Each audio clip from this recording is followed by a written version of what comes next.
Today story সেলেবারটা। আর আজকে today story সেলেবারটাতে বাইরে তপ্ত গরম কিন্তু ভেতরটা ঠান্ডা, বিকজ যে মানুষ দুজনকে নিয়ে আজকে আমি এই সেলেবারটায় উপস্থিত হয়েছি তারা কিন্তু একদম সত্যি ঠান্ডা মনের মানুষ এবং ভীষণ হাসি খুশি মানুষ, এবং তাদের 13তম বর্ষ এটা বিবাহ বার্ষিকী। আজকে আমরা আড্ডা দিতে চলে এসেছি টুডে স্টোরি সেলেবারটায় প্রথমবার ময়না ব্যানার্জি এবং অর্ণব ব্যানার্জির সঙ্গে। তোমার এই যে টেলিভিশন এবং এই টলিউডের যে জার্নিটা সেটা কিভাবে শুরু হয়েছিল, এবং ময়নার সঙ্গে কিভাবে এই 13তম বর্ষে প্রথম বর্ষটা কেমন ছিল? থ্যাংক ইউ বিপ্লব দা আমাদের এই শোতে ডাকার জন্য। তোমার প্রথম প্রশ্ন যেটা আমার কি করে শুরু হয়েছিল এই ইন্ডাস্ট্রিতে, আমি অ্যাকচুয়ালি তখন পড়াশোনা করি, কলেজে পড়ি। তো আমার এক বন্ধু, ও স্টুডিওয়ে অভিনয়ের জন্য ঘুরতো, স্ট্রাগল করতো। তো কোনো একদিন আমায় বলে স্টুডিওয়ে ঘুরতে যাবি? তো আমি বললাম বাহ, এ তো ভালো ব্যাপার। তখন মাথায় ঘুরলো যে হিরোদের দেখতে পাবো, হিরোইনদের দেখতে পাবো, আর্টিস্টদের দেখতে পাবো। বলে তোকে আমি টালিগঞ্জে তখন 3টে স্টুডিও, ইন্দ্রপুরী, টেকনিশিয়ান, NT1, 3টে স্টুডিও ঘুরে দেখাবো, চল আমাকে ঘোরা। তো গেল বিভিন্ন প্রোডাকশন হাউস। আমি তখন জানতাম না কি ব্যাপার। প্রোডাকশন হাউসে ছবি জমা দিচ্ছিল, আমি দাঁড়িয়ে থাকতাম, আমি করতাম। তো কোন একটি প্রোডাকশন হাউসে ও ছবি জমা দিচ্ছিল। তো ছবিটা নেওয়ার পর যিনি ছিলেন প্রোডাকশন কন্ট্রোলার, তিনি হঠাৎ করে আমায় বললেন তোমার নাম কি? তো আমি বললাম অর্ণব ব্যানার্জি। তো উনি বলেন তুমি একটু আমার সাথে এসো। তো আমি তো অবাক হয়ে গেলাম, কোথায়? চলো। আর আমার বন্ধুটি গেলো, তুমি একটু দাঁড়াও, আসছি। তোমাকে নিয়ে সোজা ফ্লোরে চলে গেলেন। ফ্লোরে শুট হচ্ছিল, গিয়ে দেখলাম একটি সিরিয়ালের শুট চলছে। তো তার ডিরেক্টর অনিন্দ সরকার, ও দেখো তো। বললো বাহ, আমি তো এরকমই খুঁজছিলাম, এই একদম ডান। আমি তখন বুঝতে পারছি না কথাগুলো কি হচ্ছে। তারপরে আমায় উনি বললেন যে তুমি অভিনয় করবে, তো তোমাকে সিলেক্ট করা হয়েছে। আমি তো আকাশ থেকে পড়েছি।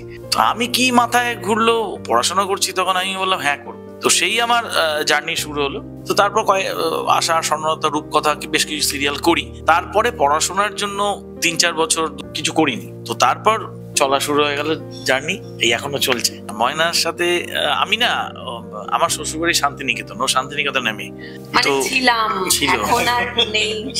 তো আমি কিন্তু বিয়ের আগে কোনোদিন শান্তিনিকেতন যাইনি। তো আমি ডিরেক্ট বিয়ে করতে গেছি। তো কোনো একটি কাজের সূত্রে এখানে আলাপ হয় ওর সাথে, এবং এক কমন আমাদের দাদা, তার বাড়িতে ওর সাথে আমার আলাপ হয়। তারপর আলাপ থেকে বন্ধুত্ব থেকে রিলেশন 3.5 বছর, তারপর 13 বছর বৈবাহিক জীবন, টোটাল ধরো ওই 17 বছর, অলমোস্ট 17 বছর কাটিয়ে ফেলেছি একসাথে। তো চলছে 17 বছর মানে পূর্ণ সম্পর্ক, মানে পূর্ণ যুবতী বা যুবক যেটা বলা হয় সেটাই। শান্তিনিকেতন থেকে কলকাতা ডিস্টেন্সটা খুবই অল্প, ট্রেনে গেলে 2.5 ঘন্টা লাগে। কিন্তু জীবনযাত্রায় এই ডিস্টেন্সটা ময়না তুমি কিভাবে পেরোলে এবং টলিউডের অন্দরমহলে কিভাবে ঢুকলে, সেটা আমাদের দর্শকদের একটু যদি বলো। আমার প্রথম থেকে, মানে ছোটবেলা থেকে একটা স্বপ্ন ছিল এই অভিনয় জগতে আসবো। আমি কাউকে বলিনি, আমার বাবা মা কেউ কিন্তু জানতো না বিষয়টা। আমার উচ্চ মাধ্যমিক বোলপুর শান্তিনিকেতনে কাটিয়েছি। আমি দিল্লি ইউনিভার্সিটি থেকে গ্র্যাজুয়েশন করি। ইন দ্য মিন টাইম, যখন আমি বিএ ফার্স্ট ইয়ার পড়ি, তখন টিভিতে আমি একটা অ্যাড দেখতে পাই বিউটি পেজেন্টের। আমি ওখানে সবকিছু ফর্ম ফিল আপ করে পাঠিয়ে দিই। আমাকে কিছুদিন পরে সিলেক্ট করে।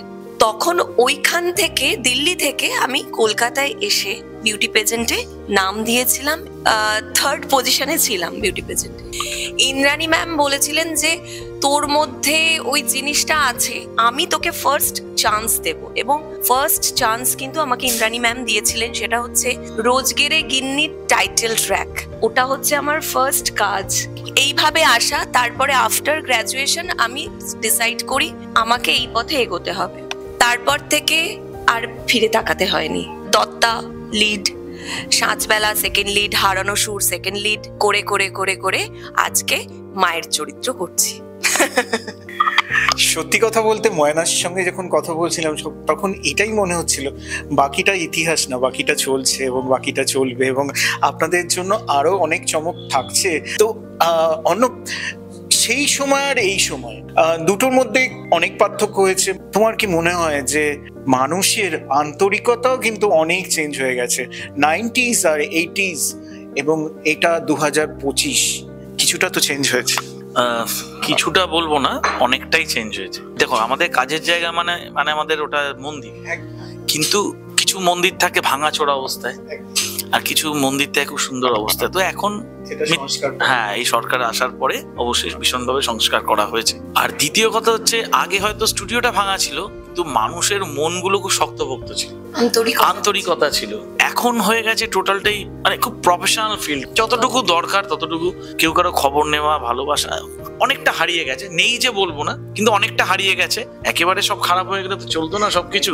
তো আমরা সেই যুগটাও দেখেছি, এখনো দেখেছি, ইভেন এও দেখেছি যে আমাদের সময় অনেক মানুষ এসেছিল, অনেক ছেলে মেয়ে এসেছিল যারা আজকে নেই, হারিয়ে গেছে। আবার অনেক দেখছি আমাদের কিছু বন্ধু বান্ধব আমরা যারা এখনো ঠিকই আছি, আমরা চলছে কাজকর্ম, সবটাই মানুষের ব্যবহার বলো, মানুষের ভগবানের আশীর্বাদ এর উপরে ডিপেন্ড করে।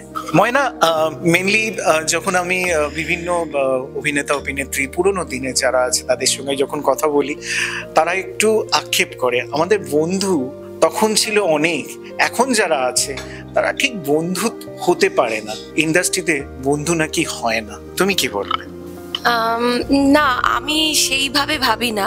দেখো, সবকিছুরই একটা পজিটিভ দিক আছে, একটা নেগেটিভ দিক আছে। তুমি কিভাবে নেবে সেটা তোমার উপরে ডিপেন্ড করছে। হ্যাঁ, এটা ঠিক যে পরিবেশ বলো, মানুষের মানসিকতা বলো, অনেক চেঞ্জ হয়েছে, কিন্তু তার মধ্যে থেকেও তো ভালো থাকা যায়।